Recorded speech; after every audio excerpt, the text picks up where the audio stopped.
pa ating tagapagsalita sa Reverend Tim Conti. Balikan po natin ang palakpak.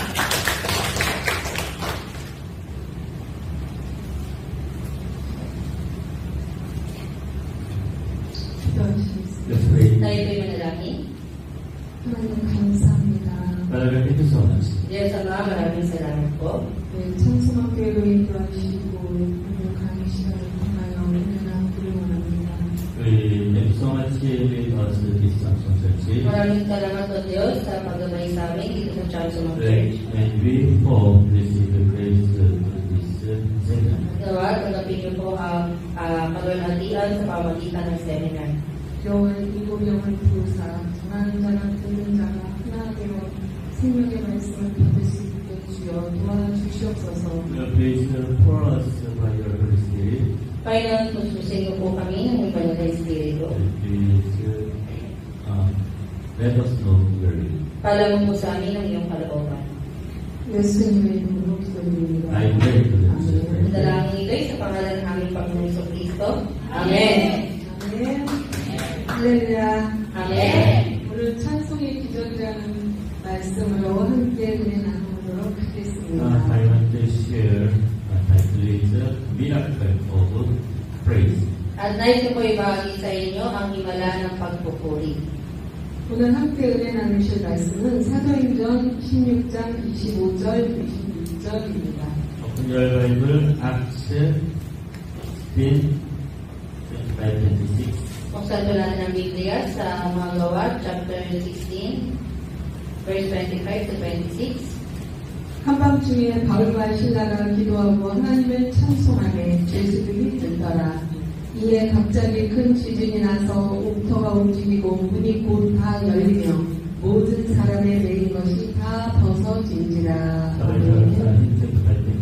Sabay-sabay po, nang maghahating gabi na, sina Pablo at Silas ay nananalangin at umaawit ng mga himno at nakikinig naman ng ibang mga bilanggo. Di kaginsa-ginsa ilulinggo ng napakalakas, ano pa't nayagig pati ang mga pundasyon ng bilangguan, pagdakay nabuksan ang mga pinto at nakalag ang mga tanikala ng mga bilanggo. Amen. 아멘.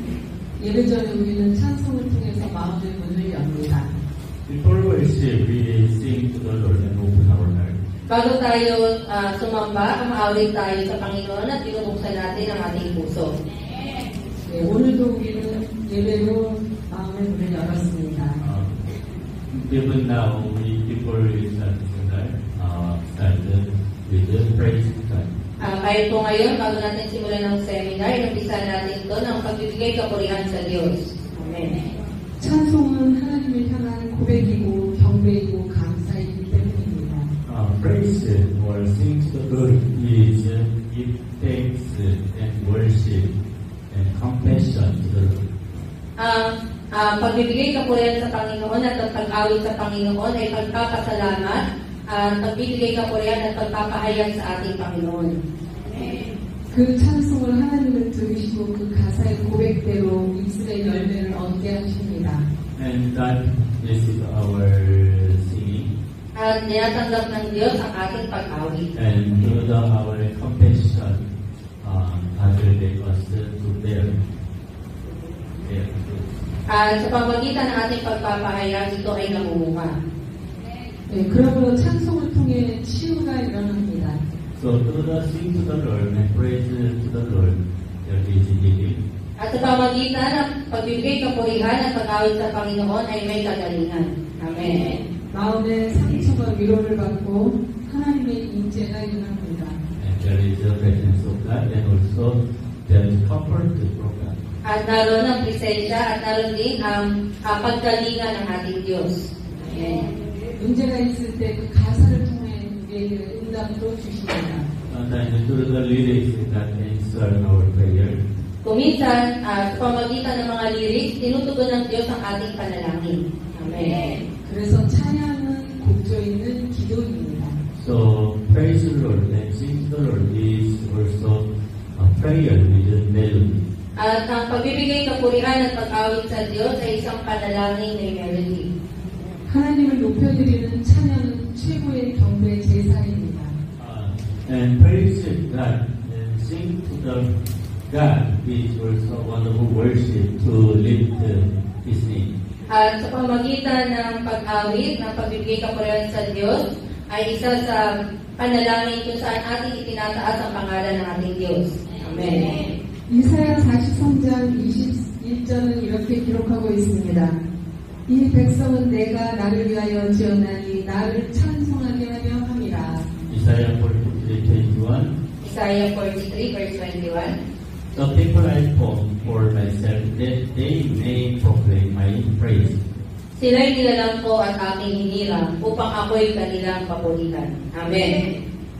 하나님은 찬양을 받으시기 위해 우리를 지으셨다고 말씀하셨습니다.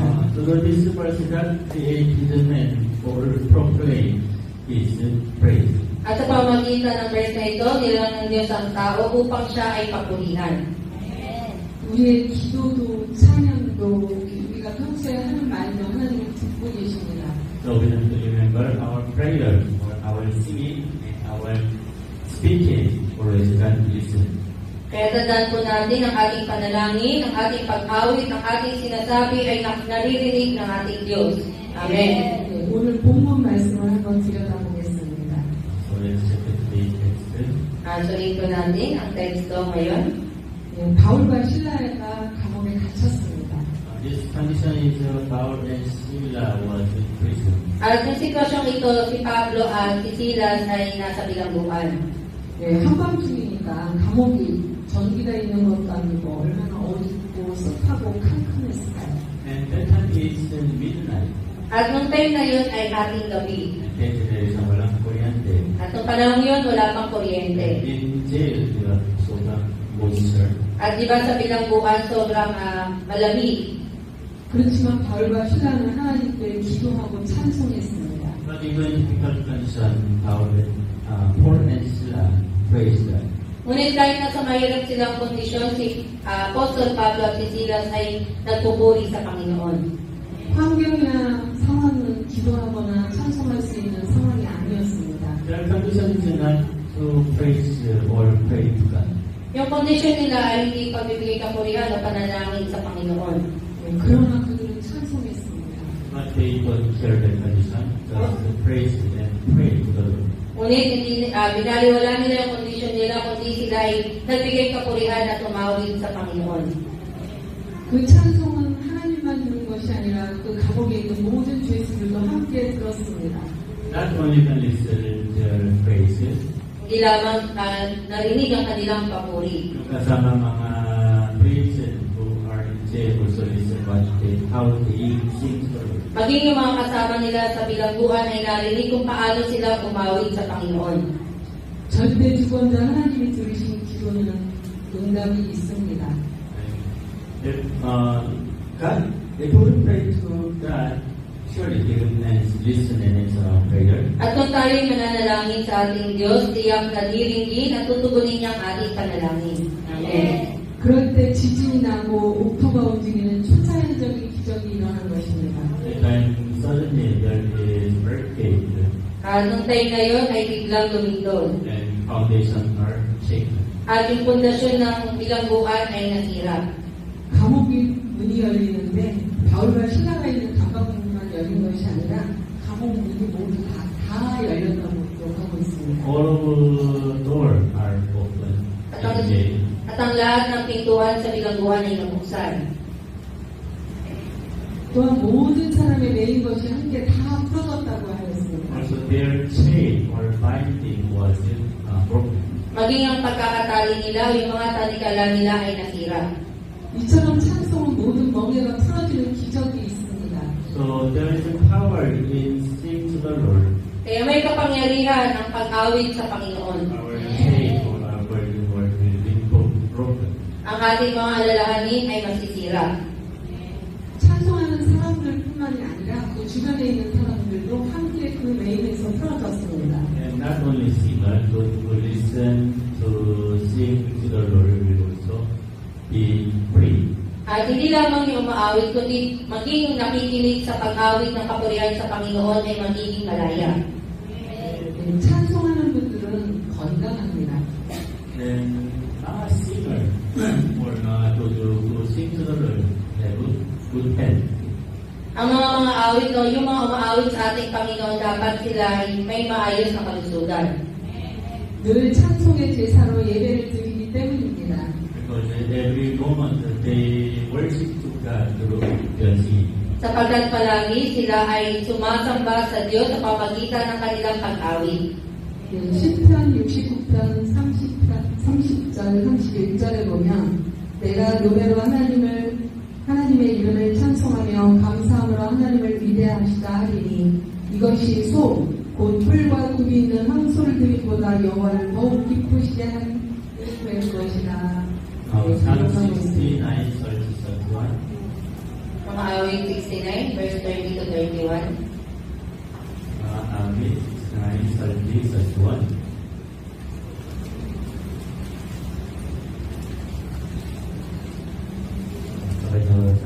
Sabay-sabay po. Pupurihin ng Diyos aking aawitan, dadakilain ko at masasalamatan. Sa ganitong diwa ika'y nalulugod, higit pa sa haring torong iahandog, higit pa sa bakang ipagkakaloob. Amen. 이처럼 찬송은 제물이 됩니다. Our singing, our praise also become offering. Ang ating pag-awit, ang ating pagbibigay kapurihan sa Kanya ay nagiging paghahandog. 뿔과 굽이 있는 황소는 다 성장하는 갓나가는 황소입니다. Bull with its opponent hooves means already malaki. At yung bakang nabanggit dito, ibig sabihin po ay malaki na. 가장 좋은 제물인 것을 알 수 있습니다. It is the best offering. At ito yung pinakamainam na handog. 찬송을 부르는 것은 하나님 앞에 예물을, 헌금을 드리는 거나 같은 것입니다. So sing to the Lord and praise to the Lord is the same to offering. At yung pag-awit at pagbibigay kapurihan sa Diyos ay kapareho ng paghahandog sa Panginoon. Amen. 그만큼 우리가 올리는 찬송은 하나님 기뻐 받으시는 제사이고 제물입니다.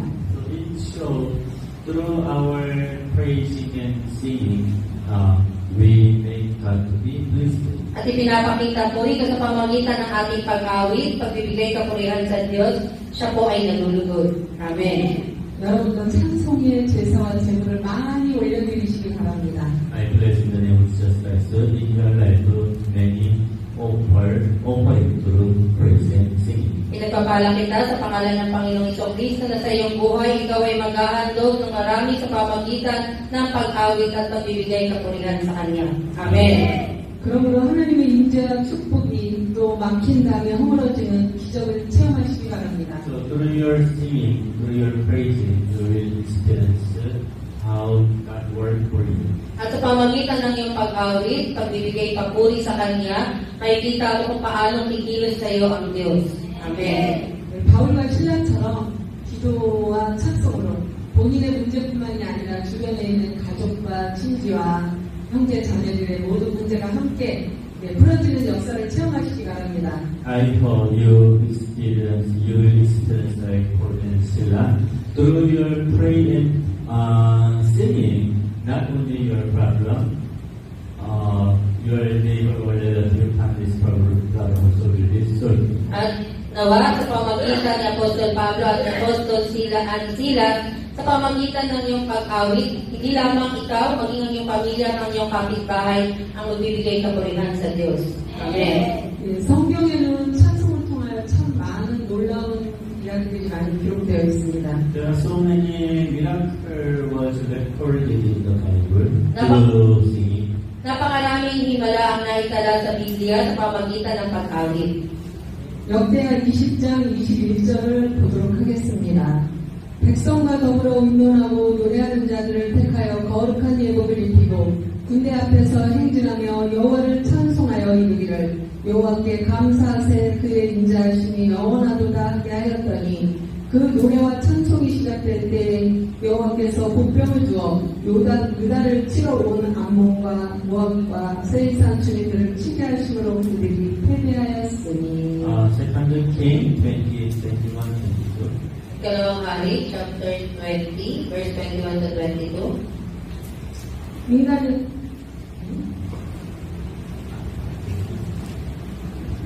역대야. Second Chronicle. Ang Second Chronicles. Second Chronicle chapter 20, verse 21 and 2. Sabay-sabay po. Matapos niyang paalalahanan ng mga tao, pumili siya ng mga awit na magpupuri kay Yahweh dahil sa kanyang kahangahangang kabanalan.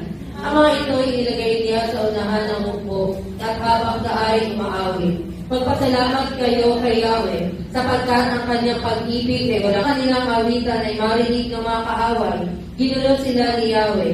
Bungang ito, sila ang nagkagulo at tuloy na lupi. Amen. 아멘. 네, 인간의 시선으로 보면 말도 안 되는 이야기입니다. In common sense, it is impossible. Common sense po, napaka-imposible nito. 전쟁에 나가는데 용사들을 앞에 세우고 나가는 것이 아니라 찬양대를 앞세우고 나갑니다. When they go to battlefield, they didn't set first warrior, but they set praise team. Nung sila ay pumunta sa digmaan, hindi nila inilagay sa harapan yung mga hukbong sandatahan. So, yung nilagay nila ay yung mga awit at nagbibigay papuri. 전쟁에 나가는데 찬양대에게 예복을 입히고 군사들 앞에 행진하며 하나님을 향해 감사 찬송을 올리게 합니다. So when they go to battlefield, they set first for praise God.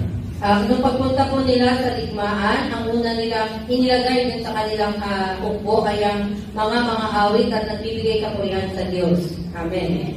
그 찬송을 받으시는 하나님은 일하시기 시작합니다. And when God listens their praise and singing, God starts to work for them.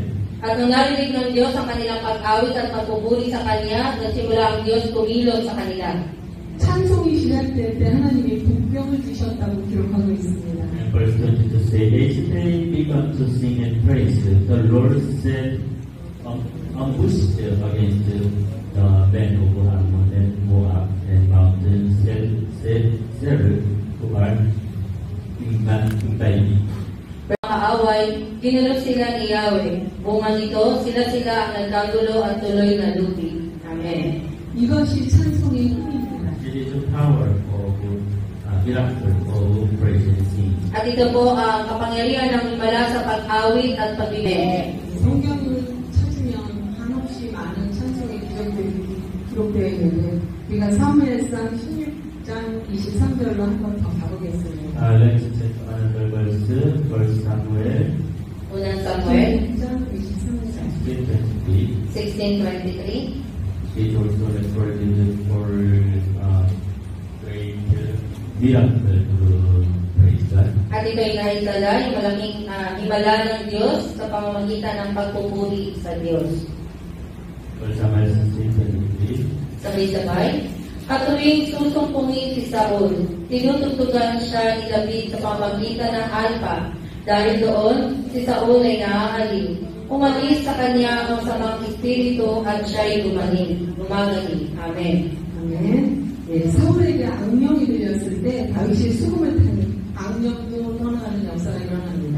When King Saul captured by the evil spirit, Nung si Ari Saul ay sinabihan ng masamang espiritu, David praised God. ngunit si David kanyang binigyang papuri ang Diyos. Then an evil spirit would leave. At nung time na yun, umalis kay Hari Saul ang masamang espiritu. 네, 이처럼 보혈 찬송을 연주하고 찬송할 때 마귀도 떠나갑니다. So like this, when we sing and praise the Lord, even evil spirit will run away. Kagaya po nito kapag po tayo umawit at nagbigay papuri sa Panginoon, ang masamang espiritu ay aalis. Amen. 우리는 그래서 예배전에 첫 찬송을 회개와 또 악한 마귀를 떠내보내는 의미로 보혈 찬송을 참 많이 부릅니다. So in Korea, before we start the worship, we sing some songs for repent and blood of Jesus Christ. At sa Korea po, bago umpisa ng pagsamba sa Diyos, umaawit ng awiting pagsisisi at umaawit sa pamamagitan ng dugo ni Kristo Jesus. 네, 끝으로 여리고성 전투를 한번 더 살펴보도록 하겠습니다. So let's check another case. Pasulit po natin ulit ang iba pang kaso sa Biblia. And it's when they enter city of Jericho. At ito po yung pumasok sila sa lungsod ng Jericho. 네, 여호수아 6장 5절입니다. Joshua 6, 5. 제사장들이 양각 나팔을 길게 불어 그 나팔 소리가 너희에게 들릴 때는 백성은 다 큰 소리로 외쳐 부를 것이라. 그리하면 그 성벽이 무너져 내리리니 백성은 각기 앞으로 올라갈지니라. Actually, together, Joshua 6, 5. Sabay-sabay po. Pagkarinig ninyo ng isang malakas at mahabang tunog ng tambuli, sisigaw kayong lahat ng ubod lakas. Sa sandaling iyon, babagsak ang loob at walang sagabal na makapapasok sa lungsod ang lahat. Amen. 건너뛰고 6장 16절 한번 더 보겠습니다. Let's read again, verse 16. Chapter 6, verse 16. Asahin naman po natin sa chapter 6, verse 16. 일곱 번째 제사장들이 나팔을 불 때 여호수아가 백성에게 이르되 외치라 여호와께서 너희에게 이 성을 주셨느니라. Sabay sa basahin, 16. Sa ikapitong ligi, inipan ng mga saserdote ang mga tambuli at iniutos ni Josue sa mga tao, sigaw kayo, ibinigay na sa inyo ni Yahweh ang lungsod. Amen. 아멘. 예, 여기서도 전혀 무기가 사용되지 않았습니다. When they conquered Jericho, they don't use any weapon. Nung sinasakop nila ang lungsod ng Jericho, wala silang mga sandatang ginamit. 오직 양각 나팔과 백성들의 큰 외침입니다. Only they use trumpet Ang tanging ginamit nila ay tambuli and just shout. at sila ay sumigaw. 왜 전쟁마다 이렇게 찬송이 함께 할까요? Why every battlefield they first they praise and sing to the Lord? Bakit digmaan, ang una nilang ilalagay sa harapan ay yung mga umaawit at nagbibigay kapurihan sa Panginoon. 찬송의 위력은 총보다 칼보다 무기보다 크기 때문입니다. Because the power of sing to the Lord and praise to the Lord is greater than any other weapon. Sapagkat ang pag-awit at pagbibigay papuri sa Panginoon ang pinakadakilang sandata kaysa sa ibang mga sandata. Amen. 네. 예. 또 하나님의 뜻을 따라서 하나님의 뜻을 전하면 그 군사들이나 백성들은 그 리더의 음성에 순종했습니다. And when commander command to their warrior what is the will of God, they obey. At yung commander, kapag sinabi niya dun sa kanyang mga kasama, ang utos ng Diyos, sila ay sumusunod. 그러므로 여러분들은 리더의 뜻을 잘 따라 순종해야 합니다. So please obey your leader. Nawain yung sundin ng inyong mga leaders. 리더의 뜻이 하나님의 음성이기 때문입니다. Because through leader God will speak to you. Sapagkat sa pamagitan ng leader, ang Diyos ay mangungusap sa iyo. 인간의 눈으로 볼 때는 보이는 게 없고 또 손에 잡히는 게 없어도 리더를 따라가면 하나님을 만나게 됩니다. You cannot see God or you cannot touch God. Hindi mo nakikita o hindi mo nahawakan ang Diyos. But when you follow your leader, finally you will meet God. Ngunit kapag iyong sinunod ang iyong pinuno, sa uli, iyong makakatagpo ang Diyos. Amen. 하나님은 죽은 자를 살리시는 분입니다. God raised on the dead. Binubuhay ng Diyos, maging ang mga patay. 없는 것을 있는 것으로 부르시는 하나님이십니다. And He made nothing to them. Kaya yung wala, nagiging meron. Amen. 하나님의 기적을 찬송을 통해서 체험하시기 바랍니다. So I hope you will experience the miracle of God through singing. Nawain yung maranasan ang himala ng Diyos sa pamagitan ng pag-awit. Amen. 저는 찬양 부르는 것을 굉장히 기뻐합니다. I really like to sing to the Lord. At gusto kong umaawit sa Panginoon. 눈치예요. But the problem is our culture. Ngunit ang problema, wala sa tono.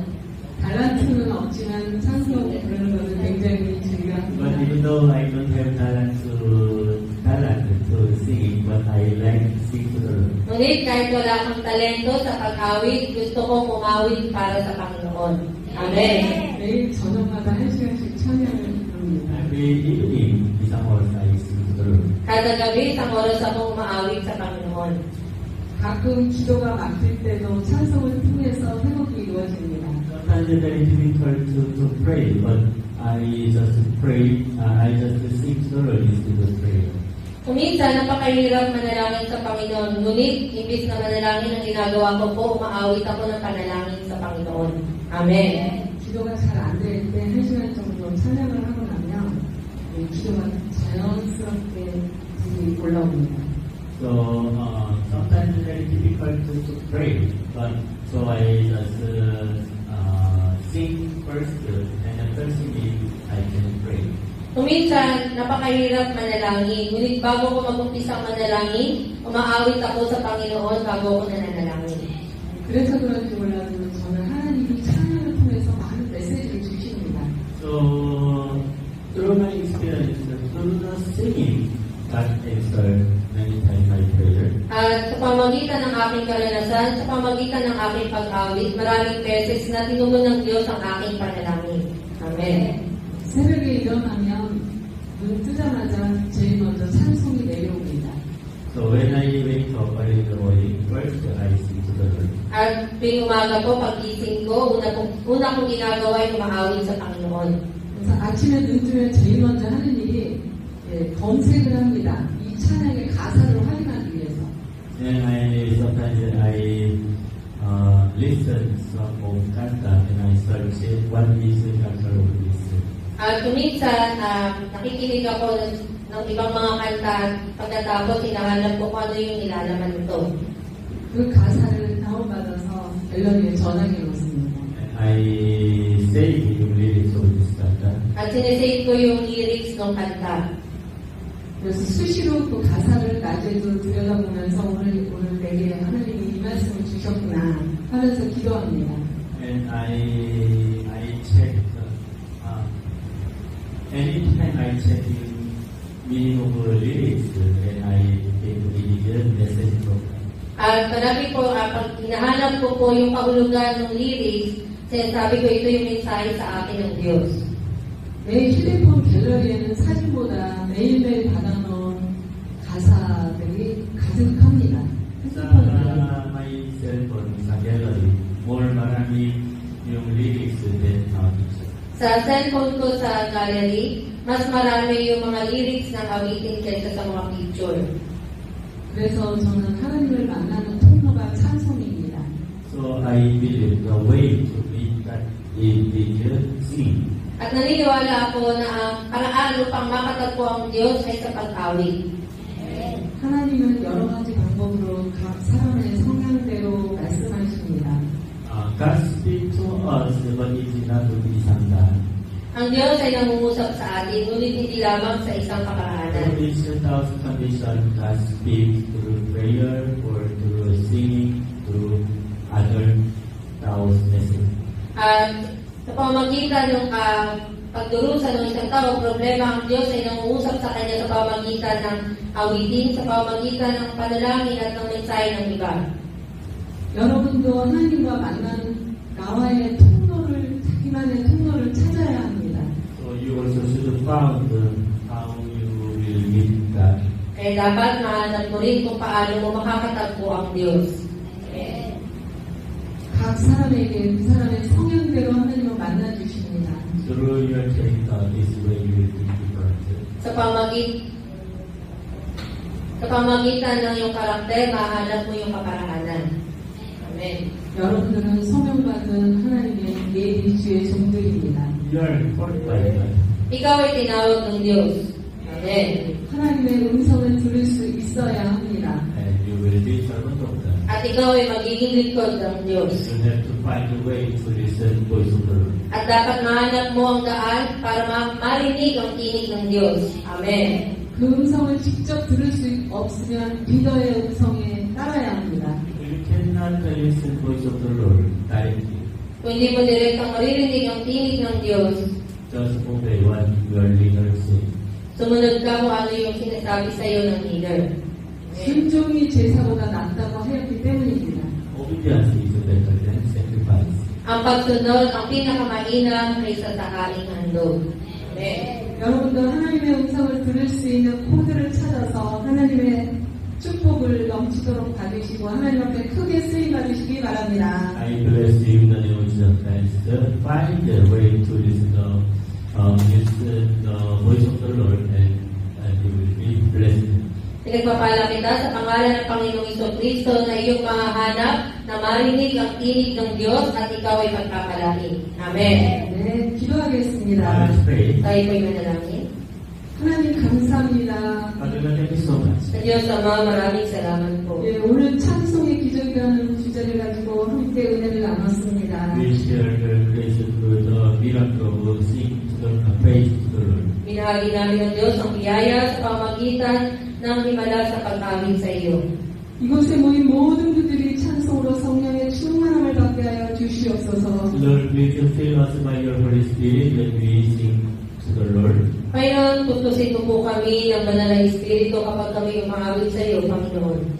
영적 전쟁이 이 세상에서 찬송으로 승리할 수 있게 도와주시옵소서. Please help us to be victory in spiritual battle. At tulungan mo po kami na magtagumpay sa aming espiritual na digmaan.